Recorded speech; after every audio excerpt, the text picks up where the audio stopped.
اللہ کی نظر میں اچھا کون ہے؟ جو نماز پڑھتا ہے یا نماز چھوڑتا ہے؟ بولو نا. دیکھو ایک بات خوب اچھی طرح کھوپڑی میں بٹھا دو. اگر آپ اچھا بننا چاہتے ہو اللہ کی نظر میں، باقی ساری چیزیں ایک طرف، اللہ سب سے پہلے توحید کے بعد یہ دیکھتا ہے کہ بندہ نماز پڑھتا ہے کہ نہیں پڑھتا، باقی سب چیزیں بعد میں. کیونکہ الحمد سے لے کے والناس تک قرآن جو اچھے لوگوں کی تعریف کرتا ہے نا، اس میں کہیں بھی ایسا نہیں ہے کہ اللہ نے اچھے لوگوں کی صفات بیان کی اور سب سے پہلے نمبر پہ نماز کا ذکر نہ کیا ہو. سمجھ میں آ رہی ہے بات؟ دیکھو اچھا شہری کسے کہتے ہیں؟ آپ گورنمنٹ سے پوچھو.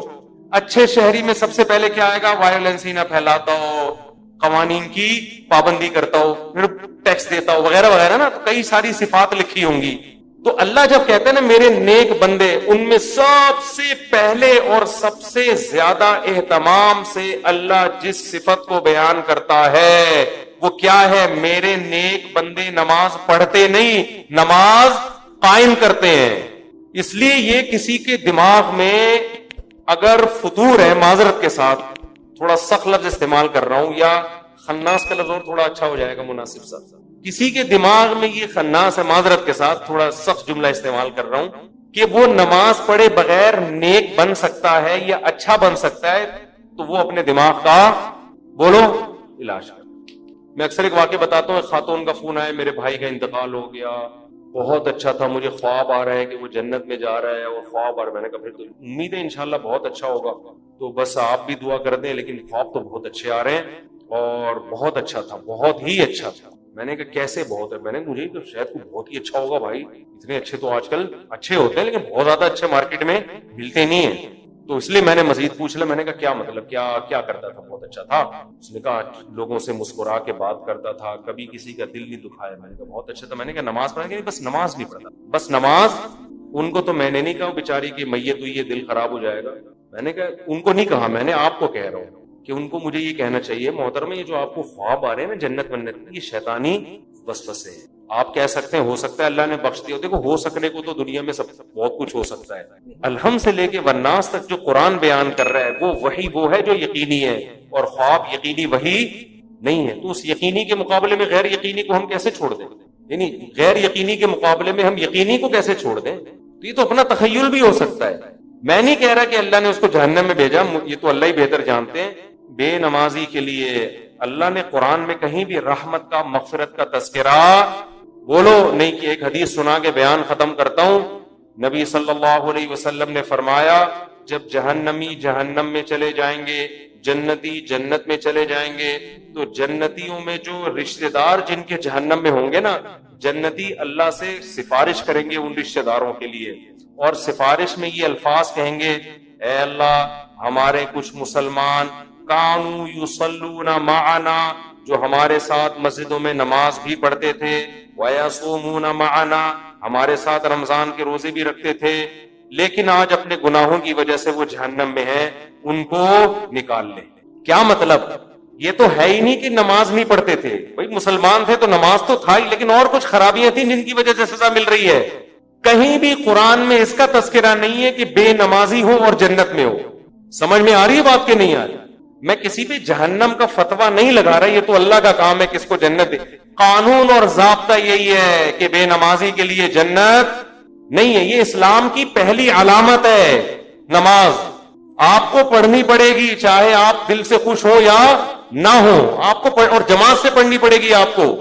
تو یہ وہ حق کا راستہ ہے جس میں سب سے پہلے شیطان رکاوٹ ڈالتا ہے، اور اس کے بعد آپ کا اپنا نفس، اور تیسرے نمبر پہ کلچر. ہر حق میں 3 رکاوٹیں کھڑی ہوتی ہیں. تو نماز بھی حق کا راستہ ہے یا نہیں ہے؟ اللہ کہتے ہیں میں نے پیدا کیا، میں صبح و شام رزق دیتا ہوں، تو میرے در پہ آ کے حاضری کیوں نہیں دیتے؟ اور ہر دفعہ اعلان کروایا جا رہا ہے حی علی الصلاۃ، حی علی الصلاۃ. کسی حکم میں ایسی اناؤنسمنٹ دیکھو. رمضان کا اعلان ہلال کمیٹی کی طرف سے ہوتا ہے، خدا کی طرف سے بولو نہیں ہوتا. اللہ نے کوئی ورڈنگ نہیں بتائی کہ یہ نہ نہ.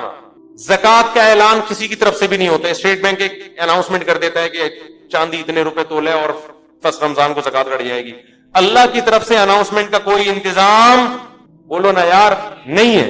ماں باپ کے حقوق، ان کے ساتھ حسن سلوک فرض ہے، لیکن اللہ کی طرف سے کوئی یاد دہانی مسلسل قرآن میں اللہ نے لکھ دیا، بس الگ سے اناؤنسمنٹ نہیں ہے. حج کی الگ سے اناؤنسمنٹ ہے کوئی؟ اللہ کی طرف سے. نماز واحد حکم ہے. فجر میں اللہ نے مؤذن کو کہا کہ اعلان بھی کرو زور سے، اونچی آواز سے، اور ورڈنگ بھی تمہاری نہیں ہوگی. جو الفاظ میں بتاؤں گا ان الفاظ میں لوگوں کو بلانا ہے. ایسا نہ ہو تم اپنے الفاظ میں کہو، لوگ اس کو تمہاری دعوت سمجھیں گے، لوگ مولوی صاحب کا بیان سمجھیں گے اس کو، لوگ کہیں گے مولوی صاحب نصیحت کر رہے ہیں.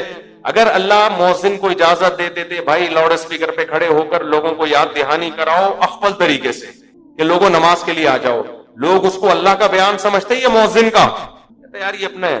اللہ نے کہا نا نا نا نا نا، جو الفاظ میں نے بتائے ہیں ان میں ایک لفظ بھی دائیں بائیں 4 دفعہ اللہ اکبر کہنا ہے، 5 دفعہ نہیں، 3 دفعہ نہیں، اللہ اکبر ہی کہنا ہے. اللہ کبیر نہیں کہنا، اللہ اعظم نہیں کہنا، اشہد ان لا الہ الا اللہ کہنا ہے. اب لا الہ الا اللہ کے بعد کوئی محمد رسول اللہ لگا سکتا ہے؟ نا نا نا، جو ورڈنگ میری ہے وہ، پھر اشہد ان محمد رسول اللہ، پھر حی علی الصلاۃ، یہ بھی 2 دفعہ کہنا ہے. 3 دفعہ کہنے کی بھی اجازت نہیں، 1 دفعہ کہنے کی بھی اجازت نہیں. پھر حی علی الفلاح. اب مؤذن کہ حی علی الفلاح آج میں پہلے کر دیتا ہوں، حی علی الصلاح آج میں بولو بعد میں. نا نا نا، اللہ نے کہا تیرا کام ہے، تو میری طرف سے متعین ہے، یہ اناؤنسمنٹ میری طرف سے ہوگی. کیوں؟ اللہ ایک ایک بات اس لیے تاکہ اللہ کی حجت اس کے بندوں پہ تمام ہو جائے. کل قیامت میں کوئی یہ نہ کہہ سکے اے اللہ نماز میری سمجھ میں نہیں آ رہی تھی. اللہ کہے گا 5 دفعہ تیرے کان میں نے اپنی کبریائی ڈلوائی اور وہ ورڈنگ تو اس کو بھول گیا تھا. یہ کیسے ہو سکتا ہے؟ میرے بھائی چھوٹا حکم نہیں ہے، چھوٹا حکم نہیں ہے، ایمان اور کفر کا مسئلہ ہے یہ. ابھی سے عزم کرو، ابھی سے پابند. اگر سستی ہو رہی ہے سستی کا علاج کرو. آج موٹیویشنل اسپیکر آپ کو بتا رہے ہیں سستی کا علاج کیا ہے. وہ آپ کو پیسہ کمانے میں جو سستی ہو رہی ہے نا اس کا علاج بتا رہے ہیں. آپ سارا دن سوتے پڑے رہو، مر جاؤ گے بھوک سے، زیادہ زیادہ یہی ہوگا، کم نقصان ہوگا آپ کا. لیکن قیامت کے دن جو اللہ سب سے پہلے آپ سے پوچھے گا وہ کیا پوچھے گا؟ وہ نماز کا پوچھے گا کہ میں نے پیدا کیا تھا اور میں نے بار بار پیدا ہوتے ہی کان میں اذان دلوا دی، پیدا ہوتے ہی. اس کو ہلکا سمجھنا شروع کر. خواتین جا رہی ہیں شاپنگ کرنے، نماز بول. سفر پہ جا رہے ہیں، نماز بول. تو سفر میں ہی تو پتا چلتا ہے نماز کا، شاپنگ کے دوران ہی تو پتا چلتا ہے نماز کا. تو آج سے عزم کرو میرے بھائی. اور میں ایک نسخہ بتا دوں، جس نے فجر کی نماز جماعت سے پڑھ لی، اس کا مطلب باقی نمازیں بھی کیسے پڑھتا ہے؟ وہ جماعت سے پڑھے. فجر پڑھ لی نا، اس کا مطلب باقی بھی باقی نہیں چھوڑے گا. پھر فجر کو فوکس کر لو. اور جی ہاں، فجر میں تو اللہ نے ایک اور الفاظ اضافہ کروا دی نا، الصلاۃ خیر من النوم. کتنے پیارے الفاظ ہیں، کتنی میٹھی نیند سو رہا ہوتا ہے. اللہ نے بتا دیا. دیکھو اللہ میاں نے بھی کیسا کام کیا. مؤذن کو بولا بولنا ہے، گھر میں لٹھ لے کے نہیں پہنچنا. ہم اگر کسی کو سمجھائیں، ایک دفعہ سمجھائیں گے آ جا نماز کے لیے، دوسری دفعہ تیسری دفعہ غصہ آئے گا نا، جا کے تھپڑ لگا دیں گے. ابے میں تجھے سمجھا رہا ہوں، تیری کھوپڑی میں بات آ نہیں رہی ہے. یا آپ بیگم کو ایک بات سمجھا رہے ہو، بیگم چائے میں تھوڑا چینی کم ڈالا کرو، تم ویسے اتنا میٹھا بولتی ہو کہ چائے میں میٹھے کی ضرورت نہیں ہے. پھر وہ چینی زیادہ ڈال رہی ہے، پھر چینی زیادہ، پھر آدمی کو غصہ آتا ہے نا. یہی تھوڑی کہ ہمیشہ ریکارڈنگ چلا کے چلا جائے گا چینی کم ڈالو، چینی کم ڈالو. ایک دن 5 6 7 8 دفعہ آ کے اس کو غصہ آئے گا کہ بھائی بولا ہے کم ڈالو، نمک کم ڈالو. 1 دفعہ 2 دفعہ 3. لیکن اللہ کا اصول دیکھو. اللہ نے کہا مؤذن سے فجر میں اعلان کر دینا، حی علی الصلاۃ حی علی الفلاح الصلاۃ خیر من النوم. نماز نیند سے بہتر ہے. بس بتا دینا، گھر میں ڈنڈا لے کے نہیں پہنچنا. نہ سونے تو جو پڑا ہوا ہے. کیوں؟ لا تحسبن اللہ غافلا عما یعمل الظالمون. قرآن کہتا ہے ظالم جو کچھ کر رہا ہے اللہ کو اس سے غافل مت سمجھو. اللہ غافل نہیں ہے، اللہ حجت تمام کر رہا ہے، ابھی نہیں پوچھے گا. اگر پکڑنا شروع کر دے تو پھر آزمائش نہیں ہے. پکڑنا شروع کر دے اللہ تعالیٰ پھر تھوڑی ابھی تو اللہ کہہ رہے ہیں جو سو رہا ہے سونے دو. جو میرے نیک بندے ہوں گے نا، جن کو پتا ہے کھلاتا اللہ ہے پلاتا اللہ ہے، وہ اس آواز پہ کان دھریں گے، وہ اسے سنیں گے. یار یہ بار بار کیا کہا جا رہا ہے؟ غیر مسلم بھی سنتے ہیں اذان، پتہ ہے آپ کو، وہ بھی غور کرتے ہیں کیا ہو رہا ہے، بار بار کیوں مسلمان اناؤنسمنٹ کرتے ہیں. لیکن ہم اس اناؤنسمنٹ کو سن سن کے ہمارے کان سن ہو گئے ہیں. تو ہم اس خوش فہمی میں ہے کہ اللہ تعالیٰ مؤذن کو آٹو پہ کر کے معاذ اللہ بھول گیا ہے. جیسے بٹن دبا کے بعض دفعہ آدمی بھول جاتا ہے نا، تو اللہ مؤذن کا بٹن دبا کے شاید بھول گئے ہیں. اللہ کو تو پتہ ہی نہیں کہ اس آواز کو نہ کوئی سن رہا ہے نہ کوئی اس پہ لبیک. 2 4 آدمی بے وقوف سے مسجد میں آ جاتے ہیں، وہ میں مذاق میں کہہ رہا ہوں، ایسا نہ ہو ہمارے نمازی بولے ہم کو بیوقوف کیوں بول رہے ہو، مطلب وہ میرا مقصد اس سے یہ ہے کہ وہ جو ایک آدمی تھا نا، ایک مولوی صاحب تھے مسجد میں، تو کسی دیہاتی کا بیل آ گیا یا کٹا آ گیا مسجد میں، تو مؤذن صاحب نے اس کٹے کو مارنا شروع کیا، تو دیہاتی بھاگتا ہوا آیا، بولا مولوی صاحب یہ بے زبان جانور ہے، مسجد میں بھولے سے آ گیا، کبھی مجھے دیکھا آپ نے مسجد میں؟ یہ تو بے زبان بے عقل آ گیا، کبھی مجھے دیکھا؟ یعنی میں عقل مند ہوں، میں تھوڑی آتا ہوں۔ تو جو بےچارے چند آ رہے ہیں وہ لوگ ان کو بیوقوف سمجھتے ہیں۔ تو اللہ میاں نے اناؤنسمنٹ کرا کے نا یاد دہانی بار بار کرا رہے ہیں۔ تو اب ہم یہ سمجھتے ہیں کہ چند بیوقوف ہیں جو اللہ کی دعوت پہ لبیک کہہ کے نماز پڑھنے آ جاتے ہیں، بیوقوف لوگ ہیں، ایکچولی ان کو تو کوئی گھر میں کام دھندا ہے نہیں، بیوقوف لوگ ہیں، تو اس لیے آ جاتے ہیں مسجد میں۔ اصل تو جو جن کا قوم کے وسیع تر مفاد میں بھی کام کرنا ہے، ایکچولی ترقی کرنی ہے، بزنس کرنا ہے، ایجوکیشن ہے، کل پیپر ہے، وہ اگر فجر میں اٹھیں گے تو پیپر میں نیند پوری نہیں ہوگی، پیپر میں پیچھے رہ جائیں گے۔ جب رمضان کا روزہ غامدی صاحب کے نزدیک پیپر کی وجہ سے چھوڑنا جائز ہے تو فجر کی نماز کی کیا اوقات بنتی ہے؟ تو ایکچولی کر کے ایک دن موت کا فرشتہ آئے گا، بولے گا چل پتلی گلی سے نکل، پھر آدمی کہے گا میرا پلاٹ، میری جائیداد، میرا گھر، یہ سب ختم۔ تبلیغ جماعت میں وہ ہے نا حضرت مولانا کیا نام ہے ان کا، جو اجتماع میں بڑا اچھا بیان کیا تھا، انہوں نے بڑی پیاری بات کی، مولانا عباد اللہ صاحب، بڑی پیاری بات کی انہوں نے بیان میں، کہ لوگ کہتے ہیں ہم تبلیغ میں وقت لگائیں گے جب ہم سیٹ ہو جائیں گے، اس طرح لوگ کہتے ہیں ہم دین کی طرف یا نماز کی طرف آئیں گے جب ہم کیا ہو جائیں گے، ذرا سیٹ ہو جائیں گے۔ ایک فکروں سے تو آزاد ہوں، کہ تو شادی بھی ہے، پہلے جاب ہے، پھر بزنس ہے، اب سیٹ ہو جائیں گے نا سارے کاموں سے۔ وہ کہتے ہیں آدمی سیٹ کبھی بھی نہیں ہوتا۔ وہ سیٹ کیسے ہوتا ہے؟ انہوں نے بڑی پیاری مثال دی، ایسے سیٹ ہوتا ہے کہ وہ کہتا ہے میں سیٹ ہوں گا، ہو نہیں رہا، ایک مسئلے کے بعد دوسرا مسئلہ، دوسرے کے بعد تیسرا مسئلہ، ہوتے ہوتے ایک دن موت کا فرشتہ آتا ہے اور بالآخر اس کو قبر میں اتار دیتا ہے۔ پھر اس کے رشتے دار اس کو قبر میں اتارتے ہیں اور دیکھتے ہیں اس کو قبلہ رخ کر کے ذرا صحیح طرح سے لٹاؤ، صحیح طرح سے لٹانے کے بعد پھر کیا کہتے ہیں؟ اب سیٹ ہے۔ مردے کو کہتے ہیں نا اب یہ کیا ہے؟ اب سیٹ ہے، اب مٹی ڈال۔ اس سے پہلے پتھر نہیں رکھتے قبر میں جب تک مردہ سیٹ۔ بھائی مردہ ٹیڑھا میڑا قبر میں پڑا ہوگا تو کوئی مٹی ڈالتا ہے؟ پہلے سیٹ کرتے ہیں نا اس کو، تمیز سے سیٹ کرنے کے بعد سب بیک زبان بولتے ہیں گورکن سے اب پتھر رکھ دو، اب کیا ہے؟ اب سیٹ ہوا ہے۔ لیکن اب سیٹ ہونے کا فائدہ بولو، اب نہ تیرے قبر میں اذان کی آواز آئے گی تجھے، نہ کوئی الصلاۃ خیر من النوم سمجھائے گا، اور تیری جائیدادوں کو پیچھے لوگ کرنے والا سمجھ کے اڑ رہے ہوں گے۔ 2-4 دن یاد کریں گے ہمارے ابا نے ہمارے لیے بحریہ ٹاؤن میں کتنا اچھا پلاٹ بنایا، ہمارے ابا بہت اچھے تھے، کیوں چلے گئے دنیا سے؟ 3-4 دن کے بعد ویلیاں لگاتے ہوئے پھر رہے ہوں گے آپ کے بچے، کون سے ابا کہاں گئے کیا ہوا کوئی نہیں یاد کرے گا میرے بھائی۔ 4 دن میں سب بھول بھلائیاں، اور اولاد کو دین نہیں سکھایا وہ تو چوتھے دن ہی بھول جاتی ہے، دین سکھایا تو کم از کم موت تک دعاؤں میں یاد رکھ رہے ہوتے ہیں۔ تو اس لیے انسان کا بچہ وہی ہے میرے بھائی جو انگریزوں سے دھوکے میں نہ ہو، یہ لبرل لوگوں سے دھوکے میں نہ ہو۔ ایک موٹیویشنل اسپیکر کی میں تقریر سن رہا تھا ابھی، کبھی کبھار میں سنتا نہیں ان کی تقریریں، کلپ سامنے آ جاتے ہیں نا، شارٹ کلپ آج کل 1-2 منٹ کے آ رہے ہیں، تو میرے سامنے کلپ آ گیا، اس نے تقریر میں کہا کہ خدا جو ہے نا، خدا یہ ہمارا بلیو ہے، یہ کوئی ریئلٹی نہیں ہے، ریئلٹی وہ ہوتی ہے جو سائنس ثابت کرے، سائنس تو خدا کو ثابت نہیں کرتی، تو ریئلٹی پہ چلو، اپنے بلیف پہ مت چلو۔ میں نے کہا یہ اس کے جوابات تو میں پھر کبھی بعد میں دوں گا، یہ فضول بکواس جو کی ہے کیا مطلب ہے اس کا، اس میں کتنی سقم ہے، کتنی عیب ہے اس تقریر میں۔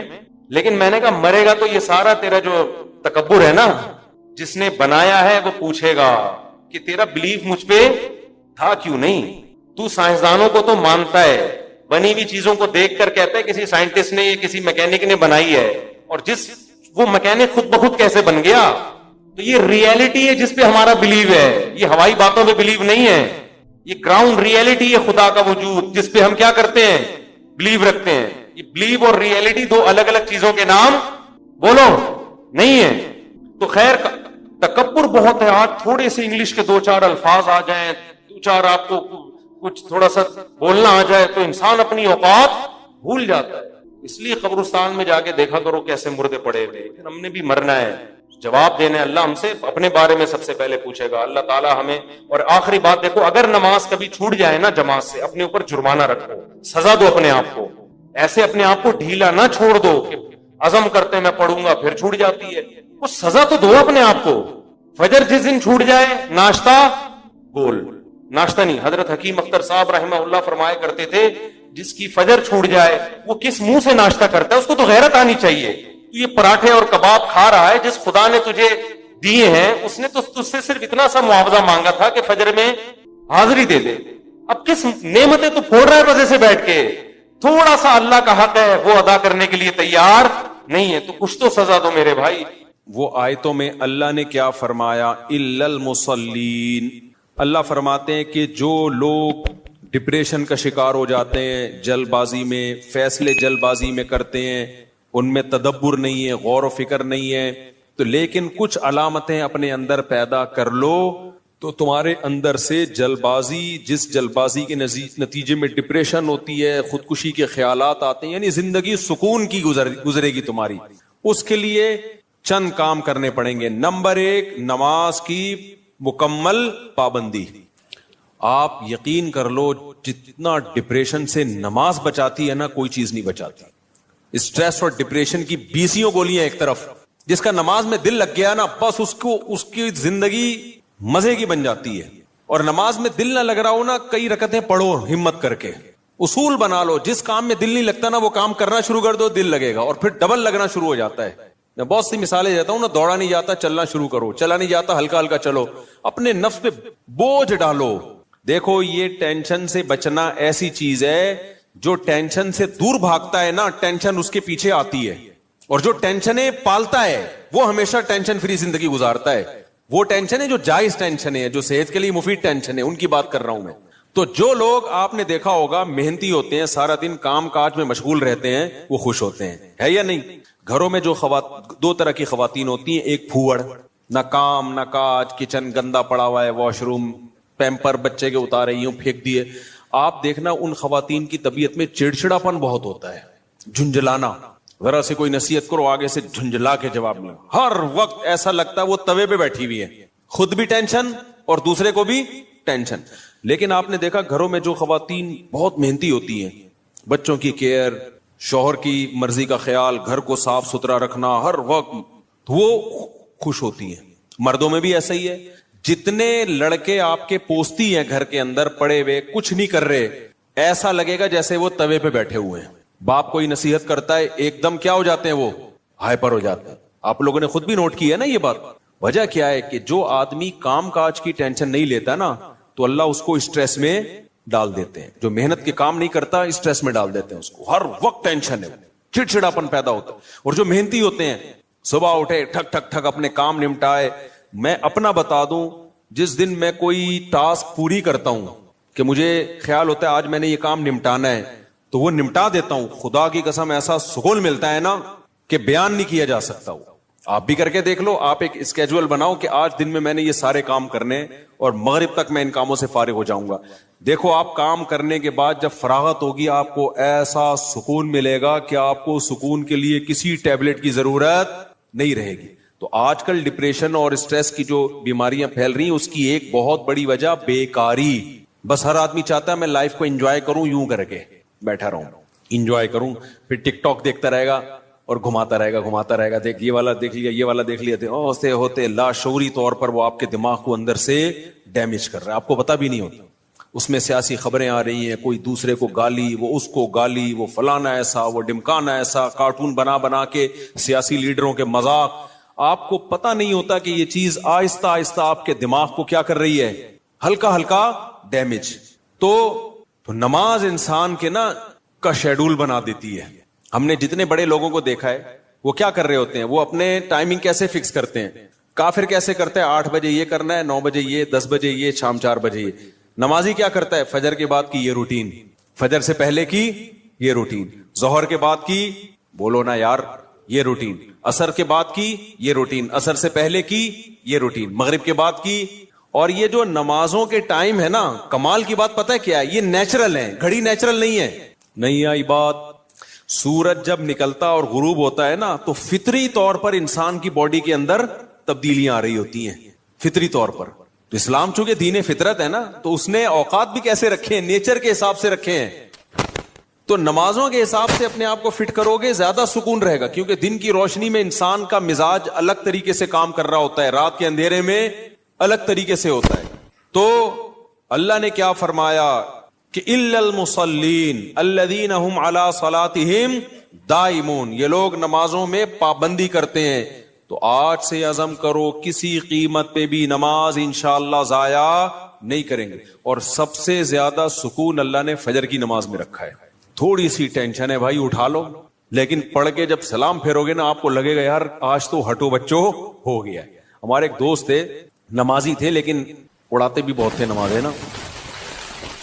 اب وہ بہت پرانی بات ہے، 15-20 سال پرانی بات، بالکل ینگ تھے تو نائٹ فال بھی ہو جاتا ہے جوان آدمی کو. ایک دن کیا ہوا، میں نے ان کو بولا بھائی آپ کو سفر میں حضر میں کہیں بھی ہونا آپ نے غسل کر کے نماز پڑھنی ہے. وہ جاب کرتے تھے کسی کمپنی میں، انہوں نے کہا یار ادھر میں رات کو سوؤں اور نائٹ فال ہو جائے کون غسل کرے گا، کیا ہے بھائی بڑی ٹینشن ہے یار. میں نے کہا یہ عزم کر لو کچھ بھی ہو آپ نے غسل کر کے نماز بولو پڑھنا، کچھ بھی ہو جائے. پانی کا انتظام کیسے کرنا یہ آپ کا ہیڈک ہے، کرنا ہے.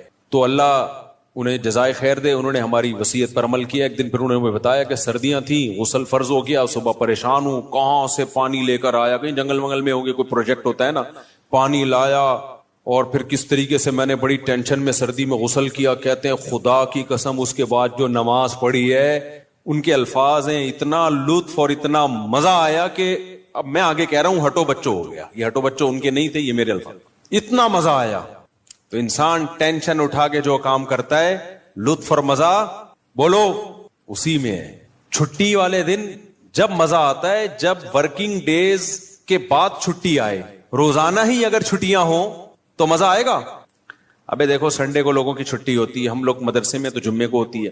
سنڈے کی چھٹی کا مزہ جب ہے جب منڈے کی چھٹی نہ ہو اور ٹیوزڈے کی بھی نہ ہو، وینسڈے کی بھی نہ ہو، تھرسڈے کی بھی نہ ہو، فرائیڈے کی بھی نہ ہو، تب جا کے سنڈے کی چھٹی کا مزہ آتا ہے.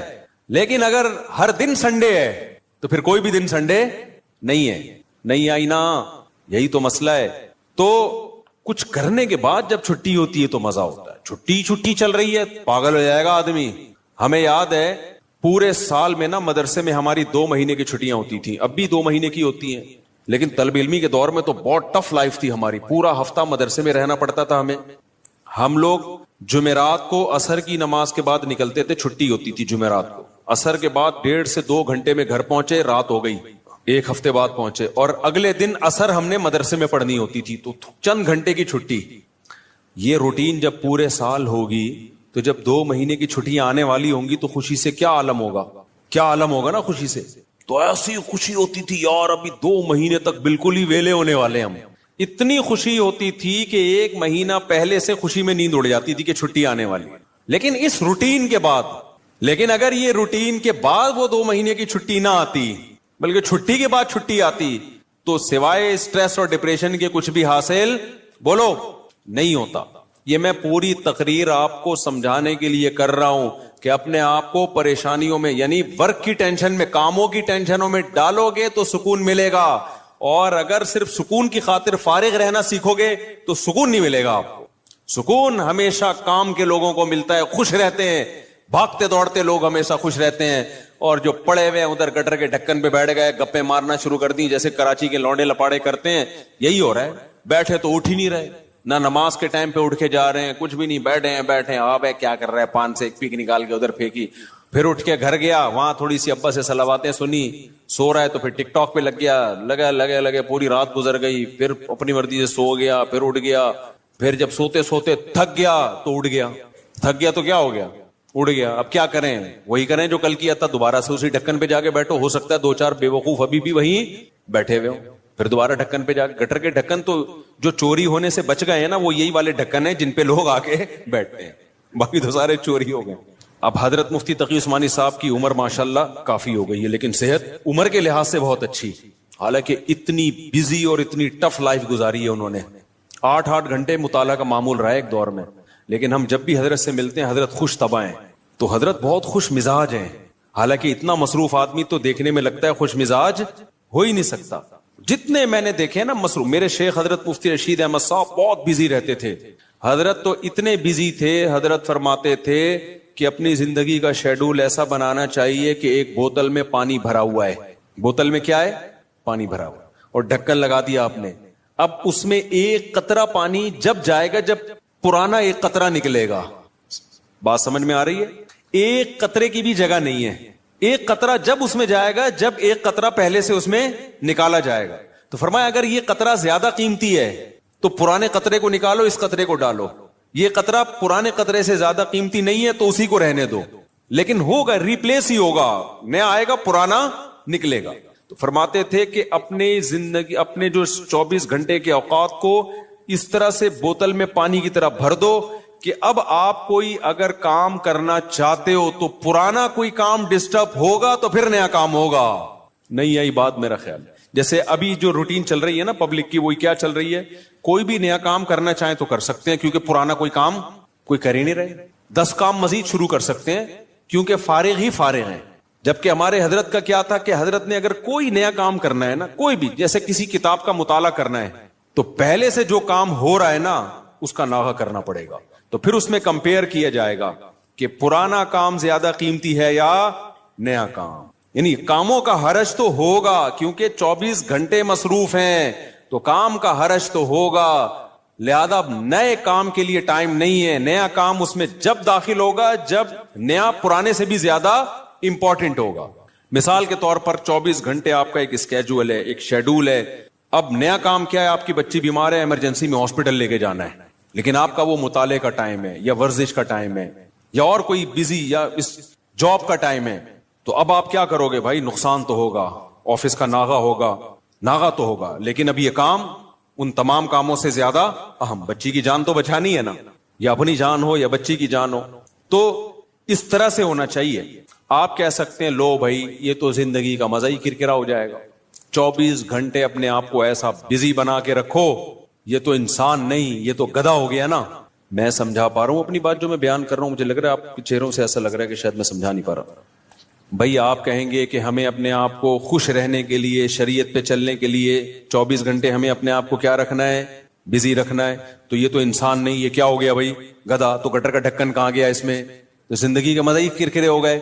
تو دیکھو 24 گھنٹے بزی رکھنے کا مطلب یہ نہیں ہے کہ مطالعے میں, پڑھائی میں اور ہر وقت ایسے کاموں میں جس سے تھکاوٹ ہی ہو, بلکہ اس میں تفریح بھی, وہ بھی ضروری کاموں میں داخل ہے. دوستوں سے کبھی کبھار بیٹھ کے گپ شپ بھی ان ضروری کاموں میں, کیونکہ دماغ کو فریش رکھنے کے لیے ضروری ہے کہ کبھی کبھار گٹر کے ڈھکن پہ جا کے بیٹھا کرے, تھوڑا ابے تبے کے ماحول میں دوست احباب سے بات چیت کر لیا کرے, تھوڑا سا ریلیکس رہے گا اور سوسائٹی میں ان رہے گا. کیونکہ جو بالکل سوسائٹی سے کٹ کے بالکل ہی پپو بن جاتے ہیں نا, وہ دنیا میں کسی کام کے نہیں رہتے, وہ کسی کام کے نہیں رہتے دنیا میں. لیکن اس کا ایک ٹائم ہو. میں اپنے دوستوں میں ایسے لوگوں کو جانتا ہوں, ہمارے ساتھ گپ شپ تھی ان کی گپ شپ بھی ٹائم سے ہوتی تھی. اس وقت وہ ہم آج وہ بہت بڑے عہدوں پہ پہنچے ہوئے ہیں. بھی چند دن پہلے ایک کا فون بھی آیا, کیا آپ وہی طارق مسعود ہو جو ہمارے ساتھ کھیلا کرتے تھے, گپ شپ تھی. میں نے کہا ہاں. میں نے کہا آج کل کیا وہ بہت بڑا آفیسر بن چکا ہے, وہ نام نہیں بتاؤں گا میں, بہت بڑی فلم بن گیا بھائی وہ.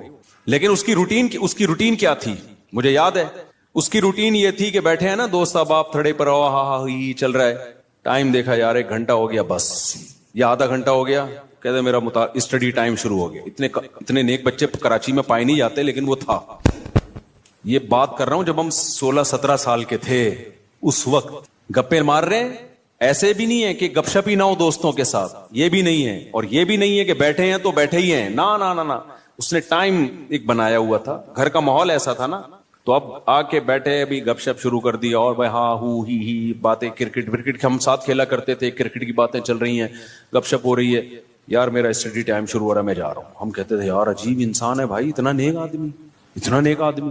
تو یہ ہے کہ یہ نہیں کہ آپ نے دوستوں کی محفلیں بالکل چھوڑ دی, گپ شپ بالکل چھوڑ دی, کھیل کود بالکل چھوڑ دیا, لیکن اس کو بھی اپنے شیڈول کا حصہ بنانا ہے. اس کو بھی جتنا ٹائم بنتا ہے اتنا دینا ہے. اب ہو یہ رہا ہے کہ کوئی پلاننگ نہیں ہے, کوئی روٹین نہیں ہے, تو ہم اپنی زندگی اپنی مرضی سے نہیں چلا رہے, ہمیں کوئی اور چلا رہا ہے. اور پتہ ہے کون ہے؟ اس کو پیار سے شیطان کہا جاتا ہے. ہمیں کون چلا رہا ہے؟ شیطان بتاتا ہے اب اڑ جا, کیونکہ سو کے اب تو تھک گیا ہے. تو ہم کہتے ہیں چلو بھائی اب اڑ جاتے ہیں. شیطان بتاتا ہے کہ دوبارہ سو جا. اتوار کو لوگ کیا کرتے ہیں چھٹی والے دن, 12 بجے سو کے اٹھیں گے, اس کے بعد حلوہ پوری, وہ نہیں رش ہوتا, اتنا بھاری بھرکم ناشتہ کریں گے کہ آدھے گھنٹے بعد دوبارہ سے غنودگی شروع. لہذا دوبارہ شیطان کیا کہتا ہے, اب دوبارہ کیا بنتا ہے؟ سونا بنتا ہے. دوبارہ سو گئے. تو سارا دن سوئے, ساری رات سوئے. تو میرے بھائی خوش رہنا چاہتے ہو نا تو اپنی روٹین بناؤ اور روٹین کو اپنے تابع رکھو, نہ یہ کہ آپ شیطان کے تابع بن جاؤ. بار بار میں ایک مثال دیتا ہوں, گھوڑے کی لگام اگر آپ کے ہاتھ میں ہوگی تو گھوڑا آپ کی مرضی سے سفر کرے گا. ابھی ہو یہ رہا ہے کہ ہم نے اپنی لگام گھوڑے کے ہاتھ میں پکڑا دی ہے, گھوڑا ہمیں بتاتا ہے کہ تو نے کدھر جانا ہے. بڑے لوگوں کی ایک بڑی زبردست بات ہے کہ اگر آپ کی زندگی گزارنے کی اپنی کوئی پلاننگ نہیں ہوگی تو آپ کسی دوسرے کی پلاننگ کا حصہ بن جاؤ. دیکھو یہ چرسی ہیروئنچی ہے نا, ان کی اپنی کوئی پلاننگ نہیں ہوتی زندگی گزارنے کی, یہ ہوتی ہے. اگر انہوں نے پلاننگ سے اوقات طے کیے ہوتے کہ ہم نے یہ کرنا ہے, صبح اٹھ کے یہ کرنا ہے, دوپہر یہ کرنا ہے, شام کو یہ کرنا ہے, اپنی پلاننگ ہوتی تو چرس پیتے ہی ہے. کیا ہو گیا بھائی, بولو نا, نہیں پیتے. اپنی کوئی پلاننگ نہیں تھی, ایم ہی اٹھ کے ایک دن نکلے, ایک دوست نے چرس پکڑائی. تو اب یہ کس کی پلاننگ کا حصہ بن گئے؟ چرس اور ہیروئن کے جو اسمگلر ہے نا, ان کی پلاننگ تھی ہم نے پیسہ کمانا ہے, تو وہ کروڑ پتی بن گئے کیونکہ ان کی کوئی پلاننگ نہیں تھی. تو یہ لوگ ان کی پلاننگ کا حصہ بن کے انہوں نے اپنا بیڑا غرق کر دیا, ان کو ارب پتی بنا دیا. ہر دفعہ ایسا ہی ہوتا ہے. آپ کی اپنی پلاننگ نہیں ہے کہ میں نے کتنی دیر فیس بک پہ بیٹھنا ہے, کتنی دیر یوٹیوب پہ بیٹھنا ہے, بس آپ نے بیٹھ گئے تو کوئی پلاننگ نہیں ہے. تو آپ دیکھتے جا رہے ہو, دماغ آپ کا خراب ہو رہا ہے. یہ اس نے اس کو گالی دی, اس نے 80 لیٹر کا کارٹون بنا دیا. اپنی کوئی پلاننگ نہیں ہے کہ میں نے دیکھنا کون سا چینل ہے, کتنی دیر دیکھنا ہے, معلوماتی چینل دیکھنا ہے, ادھر ادھر دائیں بائیں چیزیں میں نے نہیں دیکھنی. نیوز بھی ایک حد تک دیکھنی ہے, بس اتنی کافی ہے ہمارے لیے آج کی تاریخ میں. یہ تھوڑی کہ نیوز ہی سنتے چلے جاؤ. کیا تحقیق کرنی آج میں نے؟ اگر نہیں ہے نا تو آپ دیکھتے چلے جاؤ گے. اور جو یوٹیوبرز یا فیس بکیے یا ٹک ٹاکرز ہیں, ان کی پلاننگ تھی کہ ہم نے ویوز بڑھا کے پیسہ کمانا ہے, تو آپ جیسے بے وقوف ان کی پلاننگ کا حصہ, آپ کا نقصان, اور وہ کروڑ پتی بن رہے ہیں. نہیں آئی بات, میرا خیال ہے. دیکھو یوٹیوبرز ویورز کے لیے کیا کرتے ہیں, فلانے مولوی نے, مفتی طارق مسعود نے آج انجینئر کے پرخچے اڑا دیے, حالانکہ میں نے کہیں نہیں ایسے اڑائے ہوتے. وہ ایک دم وہ لگائے گا نا ایک وہ تھمبنیل پہ, ابے تمہیں کیا کرنا ہے پرخچے اڑائے کہ نہیں اڑائے؟ تمہیں کسی مسئلے کی تحقیق کرنی ہے, کسی خاص مسئلے کی, تو تم اس مسئلے کو دیکھو. یار مفتی طارق مسعود نے اس مسئلے, طلاق کے مسئلے کی تحقیق کرنی ہے یا اور کوئی مسئلہ, یار اس پہ میں سرچ کر رہا ہوں, مجھے ضرورت ہے, یا یہ کاروبار حلال ہے یا نہیں ہے, میں ڈراپ شپنگ کرتا ہوں, اب ڈراپ شپنگ ہے حلال, چلو مفتی طارق مسعود ڈراپ شپنگ لکھ کے سرچ کرو. یہ آپ کی پلاننگ ہوگی, اس میں آپ کو فائدہ ہوگا. لیکن ہو کیا رہا ہے, یوٹیوبر اٹریکٹ کرنے کے لیے تھمبنیل پہ عنوان لگائے گا, مفتی طارق مسعود دوبارہ جہلم. کل ایسا ہی ہوا, میرے سامنے آتا ہے, میں نہیں دیکھتا کہ یار میں, حالانکہ میں دیکھ سکتا ہوں نا کہ کیا کہا ہے بھائی اس نے. کل ایک میرے سامنے سے ویڈیو گزری, اس پہ لکھا مفتی طارق مسعود دوبارہ جہلم پہنچ گئے. میں کراچی میں بیٹھ کے دیکھ رہا ہوں, میرا بھی دل چاہ رہا تھا نا میں کلک کروں, کیا خیال ہے یار میرے بارے میں جھوٹ کیوں بولا, کیا بولا, لیکن میں نہیں کیا کلک. میں نے کہا وہ بے وقوف ہے, ہم تھوڑی بے وقوف ہیں بھائی, ہمیں پتا ہے جھوٹ ہے. جھوٹ آگے ہو سکتا ہے اندر جو مضمون ہو وہ یہ ہو کہ جانا چاہ رہے تھے لیکن نہیں گئے, ہو سکتا ہے یہ لکھا ہوا اس نے, یہ لکھا ہوا, لیکن سچ لکھا ہے جھوٹ لکھا ہے, میں کیا کروں گا, میرا تو ٹائم ویسٹ ہوگا نا, میں کام کی چیز دیکھوں نا. لیکن میں نے ویوز دیکھے پبلک کا رجحان دیکھنے کے لیے کہ پتہ نہیں کتنے ویوز آئے ہوئے تھے اس پہ, اور جا کے لے کے کمنٹس میں گالیاں دی ہوں گی لوگوں نے کہ بھائی کیا کر رہا ہے, جھوٹ کیوں بول رہا ہے. لیکن آپ کی جب اپنی کوئی پلاننگ نہیں ہوتی تو آپ دوسروں کی پلاننگ کا حصہ بن جاتے. اب یوٹیوبر کی پلاننگ تھی ویورز کے ذریعے پیسے کمانے, اس کو پتا ہے ایسا عنوان لگائیں گے تو دھڑا دھڑ ویوز آئیں گے, آپ کا ٹائم ویسٹ ہو رہا ہے. آپ نے جب دیکھا پہنچے تو ہیں نہیں, ٹھیک ہے نا, ایسی جھوٹ بولا ہوا اس نے, اس کے پیسے بن رہے ہیں اور آپ کا ٹائم ویسٹ, اور آپ ڈپریشن میں, پھر زبان گندی کر کے گالیاں کمنٹس میں الگ. تو ان تمام چیزوں کا آپ کو کچھ بھی حاصل نہیں ہوا, اس لیے کہ آپ کی پہلے سے کوئی پلاننگ تھی نہیں کہ کیا چیز دیکھنے کی ہے اور کیا چیز دیکھنے کی نہیں. آپ کی تھی نہیں, بس آپ نے جا کے. تو اصول یاد رکھو, آپ کی اپنا لائف اسٹائل نہیں ہوگا تو آپ ہمیشہ دوسرے کے لائف کا حصہ بن جاؤ, اس کی ترقی کا حصہ بن جاؤ گے. کیونکہ دیکھو شیطان ہر وقت پلاننگ میں لگا ہوا ہے. یا تو ہوتا نا شیطان بھی پلاننگ نہ کر رہا ہوتا, ہم بھی پلاننگ نہ کرتے, تو نہ ہمیں کوئی نقصان ہوتا نہ شیطان کو کوئی فائدہ ہوتا, نہ ہمیں فائدہ ہوتا نہ نقصان ہوتا. لیکن ہو یہ رہا ہے کہ ہم اگر پلاننگ نہیں کرتے تو ہماری پلاننگ کون کر دیتا ہے, شیطان. اس نے بنا کے بیٹھا ہوتا ہے, فارغ ترین آدمی ہے تو اس کو بھی اس کام میں لگاؤ, ٹھیک ہے نا. تو یہ بہت اہم بات ہے. تو اپنے جو لائف اسٹائل کو چینج کریں, ان میں اس کی معمولات کی ابتدا کہاں سے ہوگی, نماز سے. سمجھتے ہوگے نہیں سمجھتے, ابتدا کہاں سے ہوگی یار؟ سب سے پہلے کیا کرنا ہے؟ نماز ٹھیک کرنی. اب شیطان دوسرا حملہ کرے گا آپ کے اوپر. شیطان سے بڑی فلم اس کائنات میں پیدا نہیں ہوئی ہے. شیطان کہے گا ٹھیک ہے پہلے نماز تو شروع کر لے, پھر باقی چیزیں چرس بعد میں چھوڑ دینا. اور یہ جو گٹر کے ڈھکن پر پوری رات بیٹھا رہتا ہے, یا انٹرنیٹ پر 6 گھنٹے بیٹھا رہتا ہے, ہر وقت ٹک ٹاک پہ بیٹھا رہتا ہے, یہ اگلے اسٹیپ میں. پہلے نماز, تو نہ نماز صحیح ہوگی نہ اگلا اسٹیپ شروع ہوگا. یہ ایسا ہی ہے جیسے ہم کہتے تھے ہفتے کے دن سے ہم پڑھائی شروع کریں گے, 1 جنوری اگلے سال کی 1 جنوری سے. وہ 1 جنوری کبھی آتی ہے یا 1 محرم کبھی آتا ہے؟ وہ کبھی بھی نہیں آئے گا. جب جنوری آئے گی نا, آپ بولو کہ اسلامی سال سے کروں نا, 1 محرم سے کروں گا, میں مسلمان ہوں, میں انگریز تھوڑی ہوں. نہ وہ 1 محرم کبھی آئے گا نہ وہ 1 جنوری. حافظوں کو نا پہلا پارا بہت پکا یاد ہوتا ہے, پتہ ہے کیوں؟ حافظوں کو جوش اٹھتا ہے یار کچا ہوتا جا رہا ہے, اب دوبارہ سے یاد کرو, تو پہلے پارے سے شروع کرتے ہیں, اس کے بعد جوش ٹھنڈا ہو جاتا ہے, پھر بھولنا شروع کر دیتے ہیں, پھر ناغے کرتے ہیں, پھر کئی دنوں کے بعد خیال ہوتا ہے یار قرآن بھولتا جا رہا ہوں, دوبارہ شروع کرو, پھر پہلا پارا, تو پہلا پکا ہو جاتا ہے, باقی سارا ایسے کہ ایسے ہی رہتا ہے. تو اس لیے پلاننگ میں یہ ہو کہ سب سے پہلے نماز کو مضبوط کرنا ہے, لیکن یہ نہ ہو کہ جب تک نماز ٹھیک نہیں ہوگی باقی چیزیں ٹھیک نہیں ہیں. سب چیزوں کو ایک ساتھ ٹھیک کرنا ہے, سمجھ رہے ہو؟ جس نے یہ کیا نا پہلے یہ پھر وہ, تو نہ یہ ہوگا اور نہ وہ ہوگا. اور ہر کام میں ایکسیلنسی پیدا کرنے کی کوشش تو کرنا ہے, لیکن اگر نہ ہو تو اس کام کو چھوڑنا نہیں ہے, گرتے پڑتے کرنا ہے. آپ نے نیت کر لی, جیسے نمازی بننا چاہتے ہو نا, تو نیت کرنی پڑے گی میں 40 دن تکبیر اولا سے نماز پڑھوں گا, ایک نماز بھی میں 40 دن تک تکبیر اولا سے نہیں چھوڑوں گا. یہ ہے ایکسیلنسی. لیکن اب کیا ہوگا, 2-4 دن کے بعد تھوڑا جوش ہلکا ہوا, ایک دن تکبیر تحریمہ کا ناغہ ہو گیا, تکبیر اولا کا ناغہ ہو گیا, یہ نماز کا ناغہ ہو گیا. شیطان کہے گا تیرے بس کا نہیں ہے, اب نہیں ہو سکتا. شیطان سے بولو میں نے ریکارڈ تو بنانا ہی نہیں ہے بھائی, ہو گیا نا دوبارہ سے شروع کر دوں میں, کیا خیال ہے؟ کیونکہ یہ انسان کے ساتھ ہوتا ہے, بہت مشکل ہے بھائی بالکل ایک دم سے ایکوریٹ ہو جانا. گرتے پڑتے ہی لوگ اللہ کی طرف جاتے ہیں. اگر سارے ایک دم سیدھے چلنا شروع ہو جاتے تو یہ حدیث پھر کیوں ہوتی کہ نبی صلی اللہ علیہ وسلم نے فرمایا, اللہ تعالیٰ فرماتے ہیں من تقرب الی شبرا تقربت الیہ باعا, جو ایک بالش میری طرف چل کے آتا ہے میں ایک ہاتھ اس کی طرف چل کے جاتا ہوں, اور جو میری طرف چل کے آتا ہے اتیتہ ہرولا, میں اس کی طرف دوڑ کے جاتا ہوں. یہ حدیث ہے ہی یہ سمجھانے کے لیے کہ آپ پہل تو کرو, آنا تو شروع ہو, گرتے پڑتے ہی آؤ. کچھ آپ کرو گے, کچھ کون کرے گا؟ کچھ اللہ کرے گا. تو کیا کرنا ہے بھائی, اپنے شیڈول کو, اپنے اسکیجول کو تبدیل کرنے کے لیے سب سے پہلے ابتدا کہاں سے کرنی ہے؟ نماز سے. بھائی اب زندگی میں نماز کبھی بھی نہیں چھوٹے گی.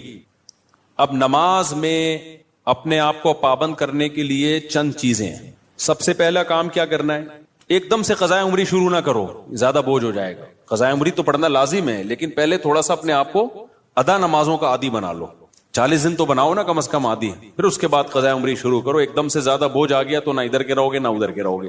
ایک دم سے نا ایک دم امام مہدی بننے کی کوشش کرتے ہیں لوگ, ایسے ایک دم صوفی بنے گا, جا رہا ہے, قضاء عمری بھی چل رہی ہے ساتھ ساتھ, آج لگتا ہے کہ بس یہ کہاں پہنچ گیا ہے. وہ بخار ہوتا ہے, چند دنوں میں وہ کافور ہو جاتا ہے, اڑ جاتا ہے وہ.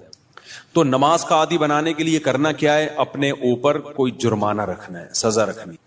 بھائی مجھ سے اگر فجر کی نماز چھوٹ گئی تو اس دن ناشتہ بولو نہیں کرو. ناشتہ اسی دن ہوگا جس دن فجر کی نماز ہوگی. سزا دو اپنے آپ کو.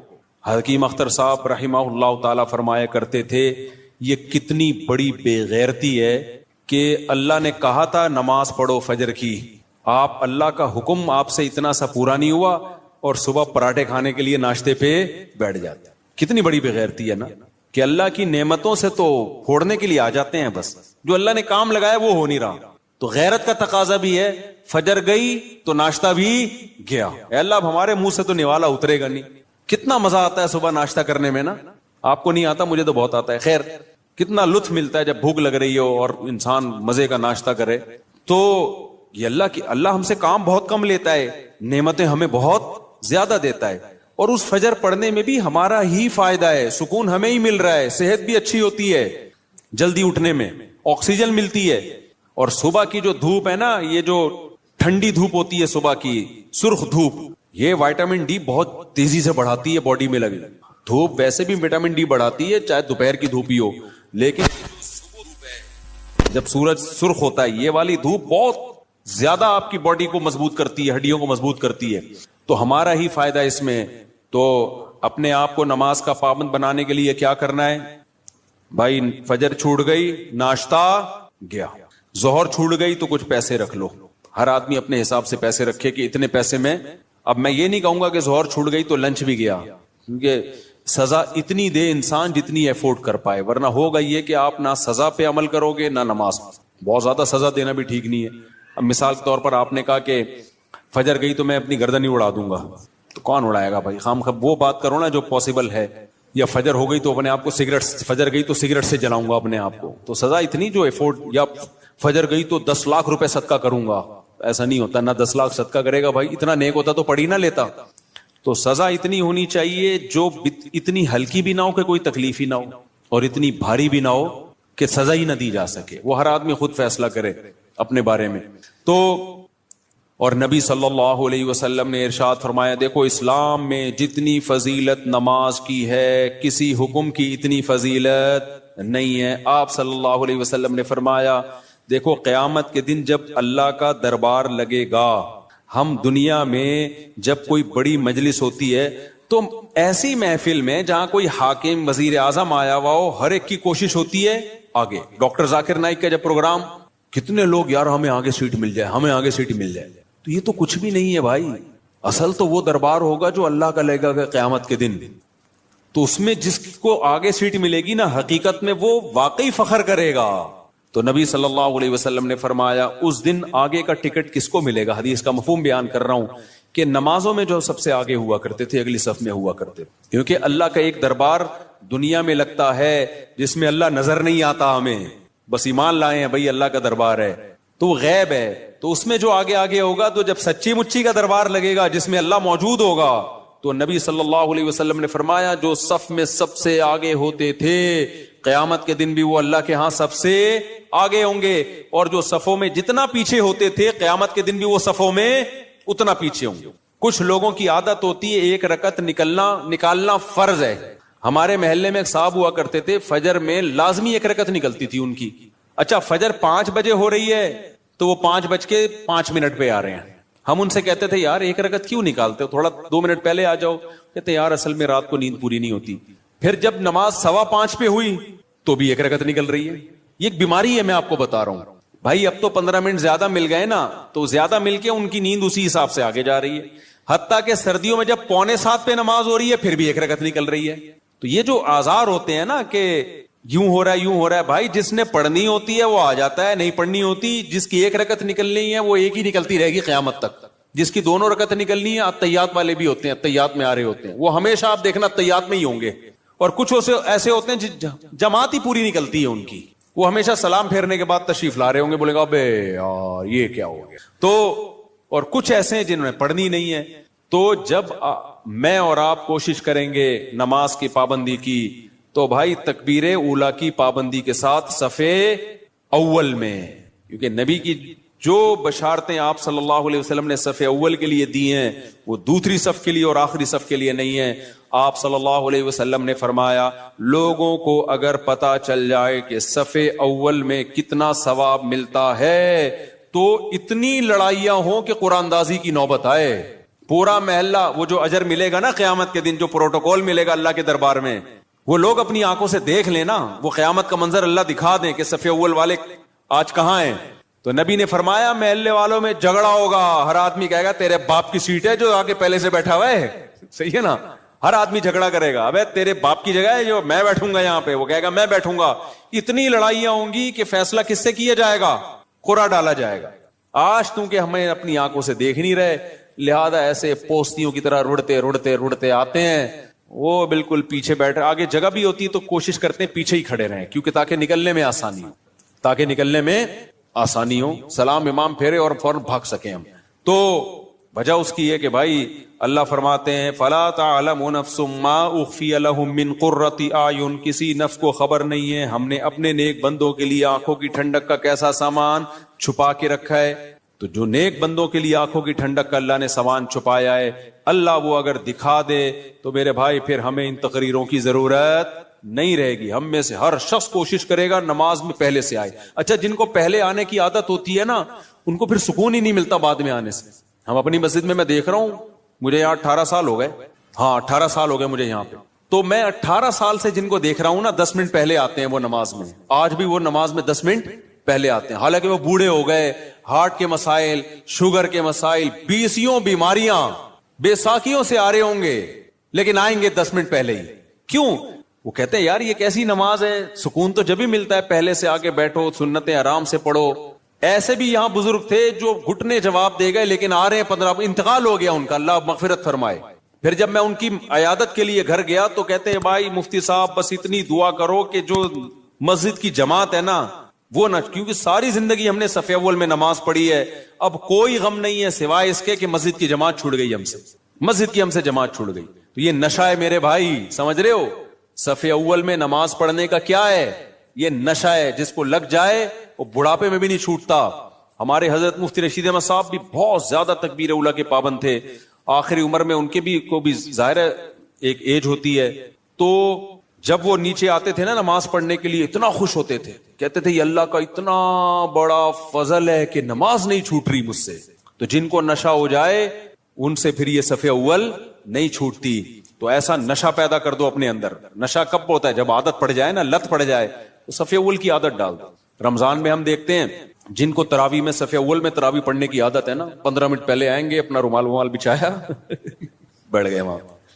کیوں؟ کہتے ہیں یار مزہ ہی نہیں ہے پیچھے کھڑے ہو کے نماز پڑھنے کا.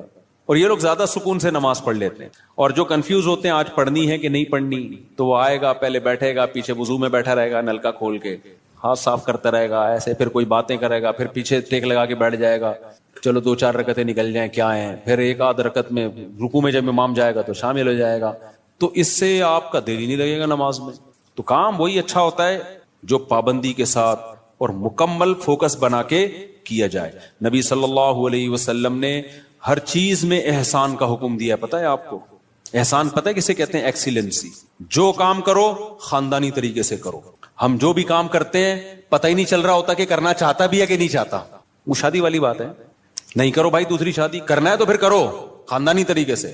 پھر ایسی کی تیسی. کل بھی ایک کیس آیا نا, اصل میں کیس ہی یہی آ رہے ہیں آج کل, کیا کریں. کیس آیا کہ وہ شادی کر لی ہے, اب اس پہ دباؤ ڈال رہے ہیں طلاق دے دو طلاق دے دو, اور وہ لڑکی والے اس کے سر پہ دوسری کو دے دو. تو میں نے کہا کرنا ہی نہیں تھا, جب دم نہیں تھا, جب کر لیا تو بولا جاؤ تمہاری ایسی. اب میں نے کہا اگر ڈر گیا نا, کنفیوز ہو گیا یار دوسری کو چھوڑوں نہیں چھوڑوں, میں نے کہا اس سے ڈپریشن میں جائے گا. کام تو کر لیا, اب بول بھائی میرے ٹکڑے کر دو, مجھے بم سے اڑا دو. میں نے کہا اس میں سکون ملے گا. میں نے کہا دیکھو میں تمہیں سمجھا رہا ہوں, سکون مل رہا ہے نا؟ کہتے ہیں ہاں مل رہا ہے. میں نے کہا اس سے مطلب یہ سکون اسی میں ہے. ہو گیا ایسی کی تیسی. ہم لوگ بولیں گے 2 نمبر ہے, بولے ہم 2 نمبر ہیں. لوگ بولیں گے برا آدمی, بولے ہم ہیں, ہم کم نے کب کام ہے, بہت نیک آدمی ہے. تو جو بھی کام ایکسیلنسی کے ساتھ ہوتا ہے. صحابہ کرام جب نماز پڑھا کرتے تھے کتنے خشوع و خضوع سے پڑھا کرتے تھے, تبھی نمازوں میں ان کو مزہ آتا تھا. ہم نماز پڑھ رہے ہوتے ہیں, مسجد کی طرف آ رہے ہوتے ہیں ایسے جیسے قبر سے مردے کو اکھاڑا جا رہا ہے, بستر سے ایسے اٹھتے ہیں, مسجد میں ایسے آتے ہیں جیسے پولیس جیل کی طرف لے کے جا رہی ہے. پھر وہاں بیٹھے ہوتے ہیں بار بار, کبھی یوں کر کے دیکھ رہے ہیں, کبھی پیچھے مڑ مڑ کے امام کو دیکھ رہے ہیں کہ آ کیوں نہیں رہا. بھائی تمیز سے منہ نیچے کرے بیٹھ جاؤ, 30 سیکنڈ لیٹ ہو جائے گی نا نماز زیادہ زیادہ. پھر سلام کے بعد فوراً ایک دم نا ایسے جیسے توے پہ بٹھایا ہوا ہے, ہلنا شروع ہو جائے گا کہ اٹھوں کیسے میں یہاں سے. سکون سے. نبی صلی اللہ علیہ وسلم نے فرمایا جتنی دیر انسان نماز کے انتظار میں ہوتا ہے اللہ کی ہاں اتنی دیر نماز ہی کی حالت میں ہوتا ہے. وہ اس کو نماز کا ثواب ملتا رہتا ہے, اس کو نماز کا ثواب ملتا رہتا ہے. اور جتنی دور سے چل کے آئے گا, آپ صلی اللہ علیہ وسلم نے فرمایا ہر قدم پہ اللہ ایک نیکی دیں گے اور ایک گناہ اس کا معاف کریں گے. تو کتنے فضائل ہیں میرے بھائی نماز پڑھنے کے. نبی صلی اللہ علیہ وسلم نے فرمایا, کیا پیاری حدیث ہے یار, اس سے تو بڑا مزہ آتا ہے. نبی نے فرمایا کہ میری امت قیامت کے دن اپنے چہروں کی سفیدی سے پہچانی جائے گی, کیونکہ اتنا وضو کیا ہوگا نا اس نے زندگی میں. اب جو 15 سال کی عمر سے نماز پڑھ رہا ہے, 15 دفعہ روزانہ دن میں منہ دھوتا ہے کہ نہیں دھوتا؟ اور یہ وہ منہ کا واش کرنا نہیں ہے جو گورے واش کرتے ہیں, یہ عبادت کے طور پہ منہ کا دھونا ہے. یہ جو ہم چہرہ دھوتے ہیں دن میں 15 دفعہ, بازو دھوتے ہیں دن میں 15 دفعہ, پاؤں دھوتے ہیں دن میں 15 دفعہ, 3 دفعہ دھویا جاتا ہے نا. تو یہ صرف واشنگ نہیں ہے کہ سروس ہو رہی ہے آپ کی, یہ دھونا بطور عادت ہے یا عبادت کے طور پر ہے؟ بتاؤ.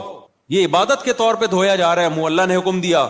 تو آپ سوچو جس نے 40 سال 50 سال اللہ کے حکم پہ دن میں 15 دفعہ منہ دھویا ہوگا، تو کیا اس کے چہرے پہ کوئی ایسی علامت نہیں ہوگی جس سے پتا چل جائے کہ اس کا چہرہ دوسرے چہروں سے بہت پاکیزہ ہے؟ کیونکہ اس بار بار منہ دھونے سے جو منہ کے گناہ ہیں، بازوؤں کے گناہ ہیں، پاؤں کے گناہ ہیں، وہ دھل رہے ہیں، ان میں روحانیت پیدا ہو رہی ہے، نورانیت پیدا ہو رہی ہے.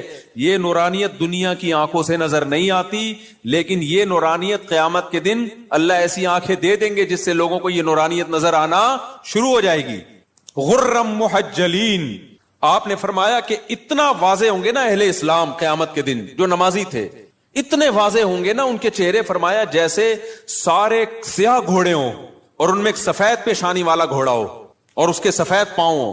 گھوڑوں میں یہ بڑی خوبصورتی سمجھی جاتی تھی کہ مکمل سیاہ ہو لیکن پیشانی کیا ہو؟ سفید، اور پاؤں کیا ہو؟ سفید. صرف پاؤں میں سفیدی کے نشانے سے گھوڑے میں بڑا حسن پیدا ہوتا ہے. تو آپ نے فرمایا کہ سارے سیاہ گھوڑوں میں اگر سفید پیشانی والا گھوڑا ہوگا تو فوراً الگ پہچان ہوگی کہ نہیں ہوگی؟ ہے بھائی ایک گھوڑے ہیں، اب آپ کا گھوڑا ان گھوڑوں میں مکس ہو گیا سب کے کلر، تو آپ جا کے غور سے دیکھو گے، لیکن آپ کا گھوڑا سفید پیشانی والا تھا، باقی سارے کالے، فوراً پہچان جاؤ گے بھائی یہ کس کا گھوڑا ہے؟ یہ میرا. تو نبی نے فرمایا میں اپنے امتیوں کو پہچاننے میں کوئی کنفیوژن نہیں ہوگی، کیونکہ وضو کی کثرت کی وجہ سے سب کے چہرے نورانی ہوں گے، سفید ہوں گے. سب کے بازو کیا ہوں گے؟ نورانی اور سفید. جتنا ایریا وضو میں کور ہوتا ہے نا سارا سفید ہوگا. سفید کا مطلب نور نکل رہا ہوگا اس سے، نورانی چہرے ہوں گے. تو یہ ہلکی چیز نہیں ہے بھائی نماز کا قائم کرنا. شاعر اسلام میں سے دیکھو ہر مذہب کا کوئی خاص نشان ہوتا ہے جس سے پتہ چل جاتا ہے یہ آدمی اس مذہب سے بلونگ کرتا ہے. ہوتا ہے کہ نہیں ہوتا؟ ہندو عورتوں کے یہاں کیا ہوتی ہے؟ بولو. ٹیکا بندیا ہوتی ہے نا. تو جس عورت کی ہوتی ہے ہمیں فوراً پتہ چل جاتا ہے یہ کیا ہے بھائی. منہ سے بولنے پر گورنمنٹ نے پابندی لگائی ہے تو ٹھیک ہے بھائی. جس خاتون کے یہاں ٹیکا ہوتا ہے 99% چانس ہوتا ہے کہ یہ کیا ہے؟ ہندو ہے، ہندوؤں کا کلچر ہے. یہاں سلیب لٹکا ہوا ہے تو فوراً پتہ چل جاتا ہے بھائی یہ کیا ہے؟ یہ عیسائی ہے. خاص علامات ہوتی ہیں ان کی. اور اسی طرح یہودیوں کی ایک خاص کیپ ہوتی ہے، اتنی سی کیپ یہاں رکھی بھی ہوتی ہے. ماشاءاللہ داڑیاں تو ایک اچھا کام کرتے ہیں، بڑی داڑھی رکھتے ہیں، چھوٹی سی یہاں کیپ ہوگی. خاص ڈریس ہوتا ہے ان کا. پہلے تو ہمیں یہودی کہیں نظر ہی نہیں آئے تھے کراچی میں. اب دنیا میں ٹریولنگ ہوتی ہے تو بہت سارے، میں تو بعض دفعہ دم کروانے جانے لگا تھا، میں نے لگ رہا ہے بخاری کے کوئی استاذ بیٹھے ہوئے. اتنے داڑھی کی وجہ سے ویسے چہرہ تو نورانی ہو ہی جاتا ہے، اتنی بڑی بڑی داڑھی. امریکہ میں اور کینیڈا میں تو جاپان میں بھی میں نے دیکھے. تو میں سمجھا کہ کوئی بخاری پڑھانے والے مدرسے کے استاذ ہیں. میں نے کہا جا کے دم کراتا ہوں. انہوں نے کہا رکھ کے چماڑ لگے گا، دم نہیں کرا بھائی یہودی. تو ہانگ کانگ میں دیکھے ہم نے اتنی بڑی بڑی داڑھی